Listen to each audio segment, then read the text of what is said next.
that Allah has created us with. And He's also provided sustenance in the world that is compatible with our fitrah. So being tayyib means that it is agreeable to us. It's palatable, it fits with what we want. It's not that He says, for instance, you have a taste for some kind of sustenance and food, but I'm going to give you something that's disgusting, that's not even fit for animals. That's your sustenance. He doesn't give that kind of sustenance. That's not what He decrees for us. But if I go through haram means, then of course He's going to cut off from the halal avenues that He had ordained for me, and I'm only really cheating myself.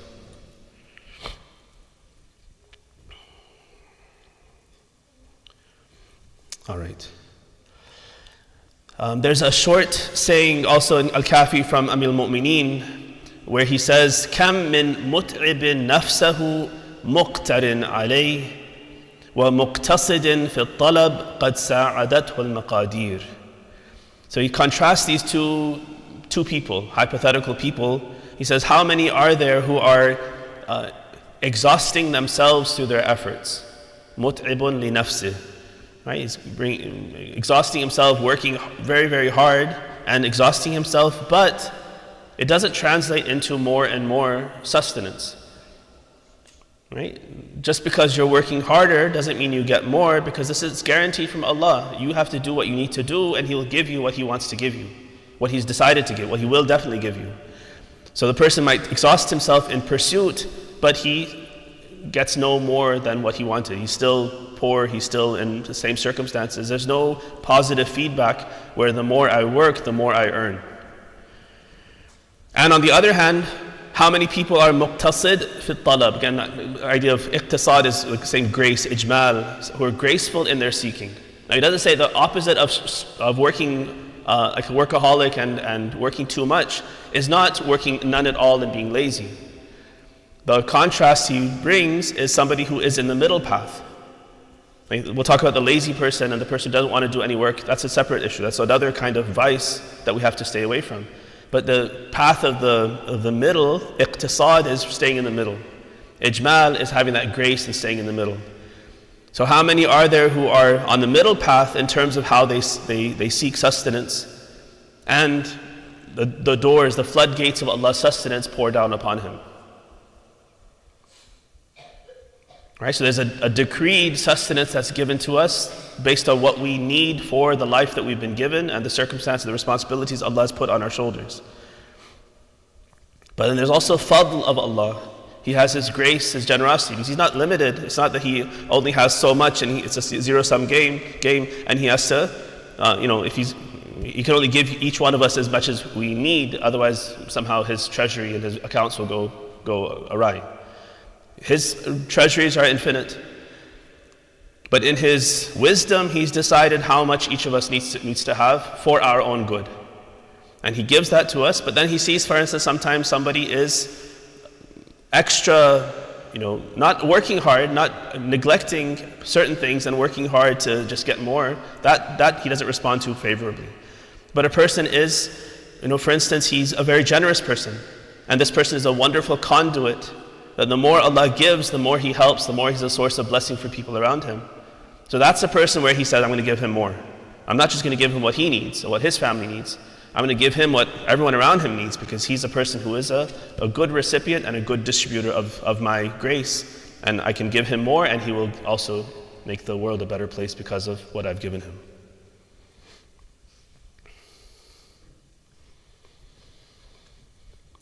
Another hadith, this is from our fourth Imam, Imam Ali ibn al-Husayn, Zayn al-Abidin alayhi salam.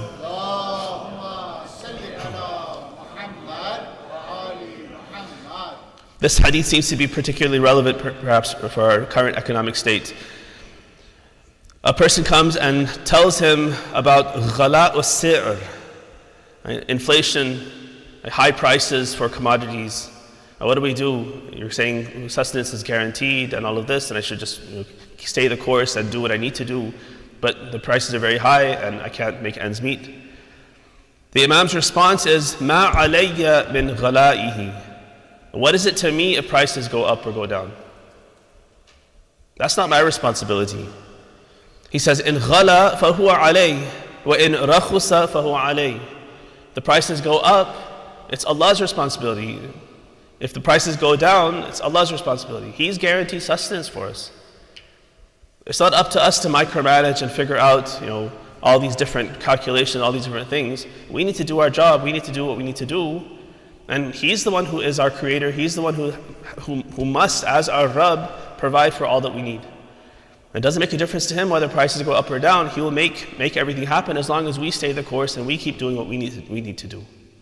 So it doesn't matter to us as believers. Allah is the same. Allah, infinite in His treasuries. We don't have to, manage the prices for Him. He will take care of all of that for us.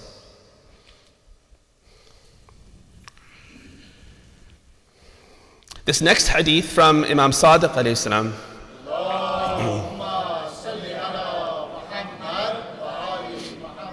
He answers this question about these two extremes. In the beginning, those who were here, we're talking about al-ijmal fi talab, seeking sustenance with grace.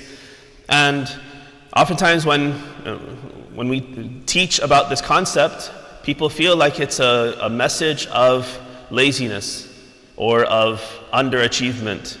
That, don't try too hard, don't work too hard, this kind of a thing. That's not the message. The message is a message of grace, of a middle path, of having all of our buckets equally attended to, so that whatever my responsibilities are, I'm taking care of all of those things. And I'm not fooling myself into thinking that I'm the head of the household, I'm the man, I need to earn, and so I need to spend all of my time and all of my effort in earning, and I don't have time to spend with my family because I'm too busy earning. I don't have time to worry about my ibadah or my learning or fixing my own self because I have more important things to do. That's a kind of delusion, an illusion that people are in sometimes, and they try too hard and work too hard in a way that is out of balance, and they end up neglecting so much. That's one extreme, and then the other extreme is that you don't work at all. And you say, if it's guaranteed, I'm not going to do anything. It'll come, it'll fall out of the sky, I'll just make dua and it'll fall out of the sky. And that's another vice, that's the opposite extreme, and that's not the path. So this next hadith addresses those two extremes and tries to help us to find that middle ground. All right. Let me share one more and then we'll move to the second khutbah. This hadith is also from Imam As-Sadiq alayhi salam.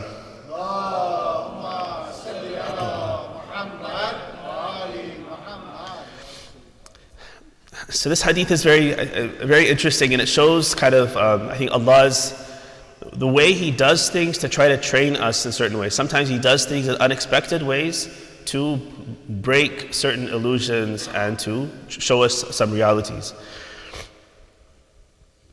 So the sixth Imam says, إِنَّ اللَّهَ تَعَالَى وَسَّعَ فِي أَرْزَاقِ الْحُمْقَى الْحَمْقَى plural of أحمق وَسَّعَ فِي أَرْزَاقِ الْحَمْقَى لِيَعْتَبِرَ الْعُقَلَاءِ. So sometimes Allah gives abundant sustenance to somebody who's a fool. Hamqa is the plural of ahmaq, a fool, an idiot. I mean, who has no intelligence, no savvy, none of these sorts of things. So there's nothing, in terms of our calculations, would say he doesn't have, an MBA, he doesn't have these skills, he hasn't, gone through these corporate kind of pathways to learn these skills and build these credentials. There's no reason why he should be making so much money, and he's making great money.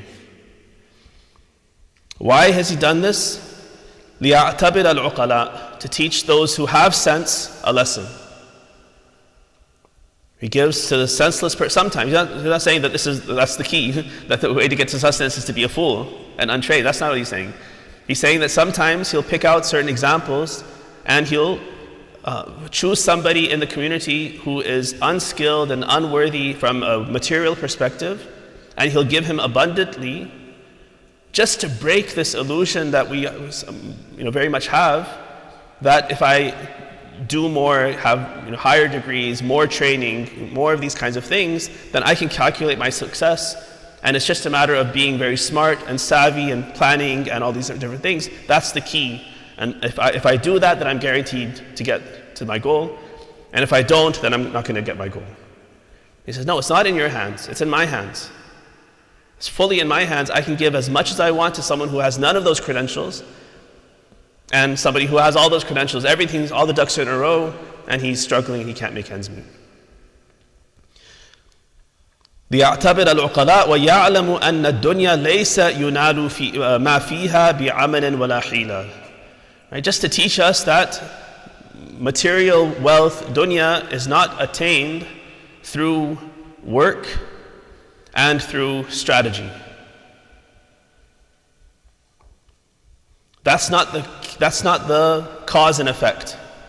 Again, the constant struggle with these kinds of ideas is that there are all these apparent contradictions. Even within a hadith and within our own mind, we think, well, wait, that means I don't have to worry about my education, I don't have to worry about credentials and planning and strategizing and all these kinds of things. That's not the message either.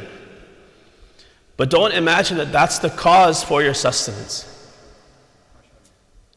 You have to do all of that. To the extent that you can, you have to do all that you can do to get your ducks in a row. To be excellent in whatever you're doing. That's also necessary. But recognize also that no matter what you do, and you have to do it, that's not the cause of your sustenance. If you can do it, you can be excellent in something, you can do something great, and then you are lackadaisical, you're lazy, you don't work, you don't do anything, then you're liable. You're not going to be, the grace is not going to come to you. Your life is not going to be full of barakah. You're unworthy now, because you had potential and you squandered it. So what you can do, you must do, but the important critical idea is that's not the cause of your sustenance. Allah is the cause of your sustenance. You have to do what you have to do. You have to seek with grace, with moderation. And how do you know that you're doing it with grace and in moderation? By being very conscious of all of the factors in your life, all of the things that you must do in your life. What are my obligations? What are all the things I have to take care of? Is it only earning for my family? Or are there so many other things that I owe myself, I owe God, I owe my community? And I need to make sure I'm taking care of all of those different things. And if I can take care of them with the work that I'm doing, then I'm in good shape. But if my work is making it so I can't attend to other things and I'm neglecting things that I'm responsible for, that means that I'm out of balance and I need to pull myself back, I need to adjust. Right? So that's the key thing. I think that's actually a very beautiful dynamic that you see in the teachings of Ahlul Bayt, that you have, they kind of push you to one side and then they push you to the other side, and they are trying to get you to some nuance to understand some very fine point that sometimes is lost if you try to just say things in very blatant ways. Bismillah ar-Rahman ar-Rahim. قل هو الله أحد الله الصمد لم يلد ولم يولد ولم يكن له كفوا أحد. اللهم صل على محمد وآل محمد. اللهم صل على محمد وآل محمد. اللهم صل على محمد وآل محمد. بسم الله الرحمن الرحيم. الحمد لله رب العالمين والصلاة والسلام على أشرف الأنبياء محمد وعلى أهل بيته الطيبين الطاهرين. اللهم صل على محمد رسول الله وعلى علي أمير المؤمنين وعلى الحسن والحسين سيدي شباب أهل الجنة أجمعين وعلى علي بن الحسين ومحمد بن علي وجعفر بن محمد وموسى بن جعفر وعلي بن موسى ومحمد بن علي وعلي بن محمد والحسن بن علي والحجة بن الحسن القائم المهدي صلوات الله عليهم أجمعين.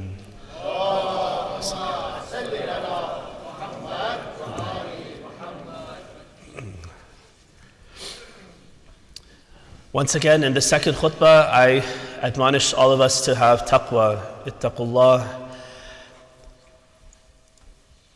The verse I recited at the beginning of the first khutbah, in that Allah says, وَمَن يَتَّقِ اللَّهِ يَجْعَلْ لَهُ مَخْرَجًا وَيَرْزُقْهُ مِنْ حَيْثُ لَا يَحْتَسِبُ. So this is actually a very important concept that we'll speak about a little bit in the second khutbah. We have traditions that speak about this idea that if you have taqwa, and taqwa is not just an idea or just something in me, it reflects itself in my lifestyle and my choices. So if you have taqwa, in particular in terms of following whatever Allah has ordained for us, doing what He's commanded, staying away from haram, and you pursue your sustenance in a way that is pleasing to Him, then يَجْعَلْ لَهُ مَخْرَجًا. Allah will create pathways, open opportunities, open doors to opportunity, and He will provide you, يَرْزُقْهُ مِنْ حَيْثُ لَا يَحْتَسِبْ. He will provide you in ways that you never calculated. All your strategies, all your plans were heading in one direction, and He'll open a door that you never even knew was there, and He'll provide you from some other pathway, and the pathway you had in mind, He'll close that door for you and say, no, that wasn't meant for you. All right, so there's a whole chapter in Al-Kafi which speaks to this idea. In this first hadith I'll share with you, Imam Sadiq alayhi salam says the following.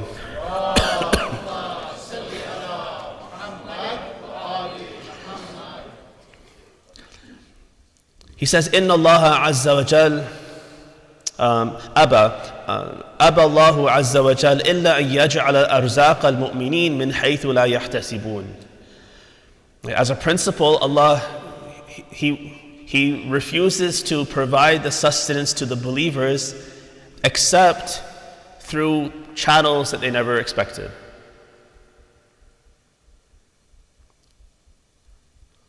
Right? So again, He's trying to train us. He doesn't want us to think.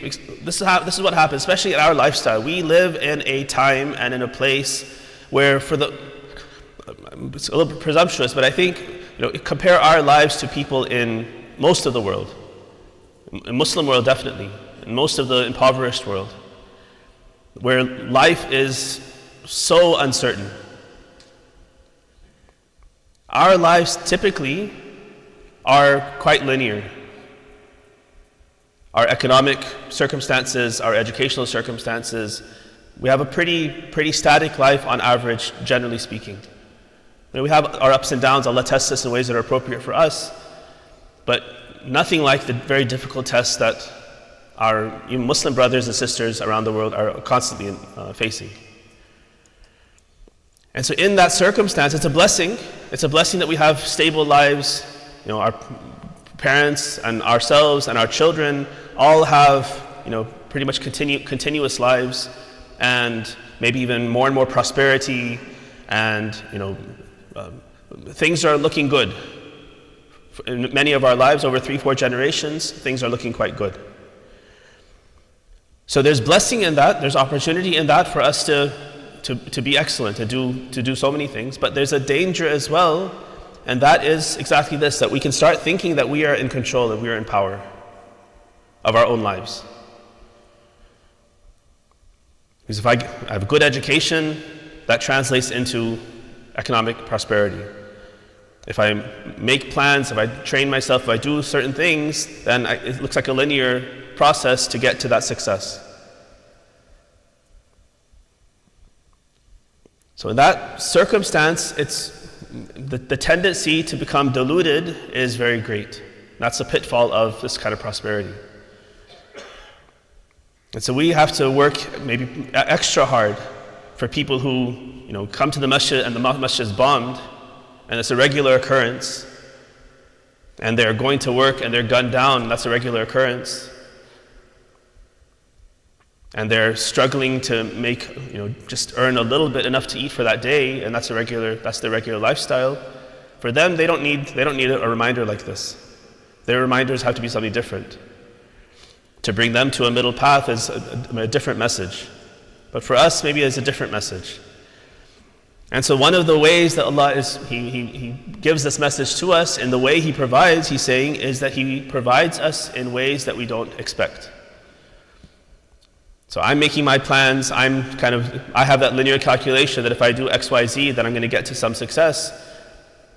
And He throws something in the way and diverts me and opens another door I never expected. And I get that success, but I get it in a way that I never expected. And that should remind me, if I'm conscious, it should remind me that, I should remember that Allah is in charge. He's the one who opens doors and closes doors. I'm not the one in charge, who I decide and it happens. He says kun fayakun. That's not my pay grade.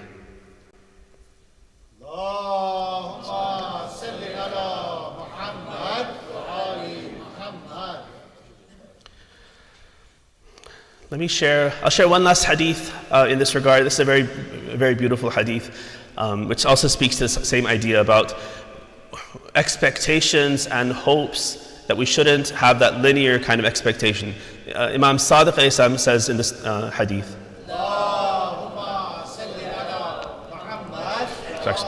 actually quotes from his grandparents all the way up to Amir al-Mu'mineen, Kun lima la tarju arja minka lima tarju. It's kind of a riddle. Kun lima la tarju, be more hopeful of those things that you have no reason to hope for than you are in those things that you have reason to hope for. It's a little bit of a riddle. Kun lima la tarju, right? Something that you have, there's no reason why you should expect success in that path. But the believer should have more hope that my success can come through an avenue that I can't even see the door. I don't even know if there's a door there that's going to lead me to some opportunity. I should be more hopeful in that opening than I should be in the door I can see right in front of me, and I just take one step and open the doorknob and I get through. That I should be more suspicious that it's very unlikely that's going to be my pathway forward. He gives 3 examples for this. He says, فَإِنَّ مُوسَى بْنَ عِمْرَانَ عليه السلام خرج يقتبس لأهله نارا فكلمه الله عز وجل ورجع نبيا مرسلا. So the first example he gives is, think of Musa alayhi salam. When he's returning from Madian, coming back to Egypt, it's rainy, dark, he has to protect his family, his herds, whatever he has with him, and he sees a light. And he thinks that his expectation, the door that's right in front of him that he can open, he says, oh, someone has a fire going, let me go get a firebrand from that so I can build a fire for us so we can warm ourselves, and then we can just continue our journey as normal, as usual. And what happens? A door opens that he never even expected. That light was not a campfire of some fellow traveler. This was Allah subhanahu wa ta'ala manifesting himself, attracting him to himself, and now conferring prophethood and messengership on him, and sending him now to the superpower of the day and saying, go and speak to Pharaoh and free the Bani Israel. The second example he gives, وَخَرَجَتْ مَلِكَةُ سَبَأْ فَأَسْلَمَتْ مَعَ سُلَيْمَانَ. Bilqis, why does she come to Sulaiman? She goes thinking that she's just going to pay tribute to this king who's threatening, either you submit to me or I'm going to crush you. So she thinks she's just coming to pay tribute and to appease him and keep him off her back. And she comes and she is so overwhelmed by his message and his character that she becomes Muslim and now becomes the source of Islam for all of South Arabia. The whole Yemeni people become this huge, very wealthy civilization becomes Muslim thanks to, Muslim meaning Jewish, Sulaiman, Muslim in the greater sense of the word, becomes Muslim and Jewish by the grace of Sulaiman's guidance. She never expected that. That wasn't what she went to Sulaiman for, but this is what she came back with. Because of her own righteousness, Allah saw that she was capable and she had the capacity. And the third example he gives, وَخَرَجَتْ سَحَرَةُ فِرْعَوْنَ يَطْلُبُونَ الْعِزَّ لِفِرْعَوْنَ فَرَجَعُوا مُؤْمِنِينَ. The magicians in the court of Pharaoh, why did they come out on the festival day to compete with Musa? They were seeking personal glory and glory for Pharaoh, to put down this upstart who's claiming all these big things. They came to disgrace him and to establish Pharaoh's supremacy, and they wanted their own share as well. And what do they get? The door opens that they never expected, and they see the truth, and they have the humility to accept it, and they throw themselves down on the ground in sajda to God. And when Pharaoh threatens them, they say, فَقْضِ مَا أَنْتَ قَاضٍ إِنَّمَا تَقْضِي هَذِهِ الْحَيَاةِ الدُّنْيَا. You do whatever you want to do. You judge as you want to judge. If you want to kill us, kill us. If you want to torture us, whatever you want to do, that's fine. All you have authority over is the life of this world. But we've recognized our true Lord, and we repent for what we have done, and we see that this is the truth. And so the most unexpected outcome came from their experience. So kun lima la tarju arja minka lima tarju. The believer should not look linearly. You can look and you can plan and you can expect to want to go to that door, but know definitely that that's not the way Allah works. He's not gonna let you think that you are the cause of your own success.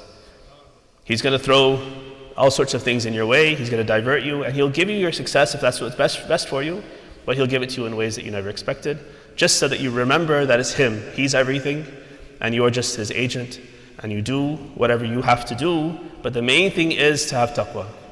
Have fear of God. Make sure that however you seek sustenance is through halal. You never compromise.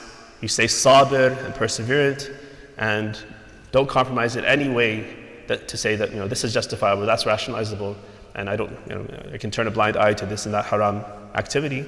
You're doing nothing but cheating yourself in the end, and you're distancing yourself from the very goal that you're trying to get to. You're trying to support your family and get them closer to Allah, but unbeknownst to you, you're actually distancing them from Allah because you're feeding them haram food and you raise them in a haram environment. Allah, we ask you to shower your mercy and blessings on Muhammad and the family of Muhammad. Allah, we ask you to have mercy and forgiveness for all of the believers, male and female, living and dead, male, whether here or anywhere around the world, our family and those in our community. Allah, we ask you to help us to seek your provisions and sustenance through only halal means. Make us aware of the red lines and what is tayyib and halal and what is khabith and haram, and let us always pursue the former and avoid the latter. And help us to know that you are in full control. You are our Rabb, and everything that happens to us in our life is fully in your control. And forgive us for all of our sins, all of our transgressions, and accept whatever good deeds we've been able to do through your grace during this month of Ramadan. Bismillah ar-Rahman ar-Rahim. Inna a'tainaka al-kawthar. Fasalli li rabbika wanhar. Inna shani'aka huwa al-abtar.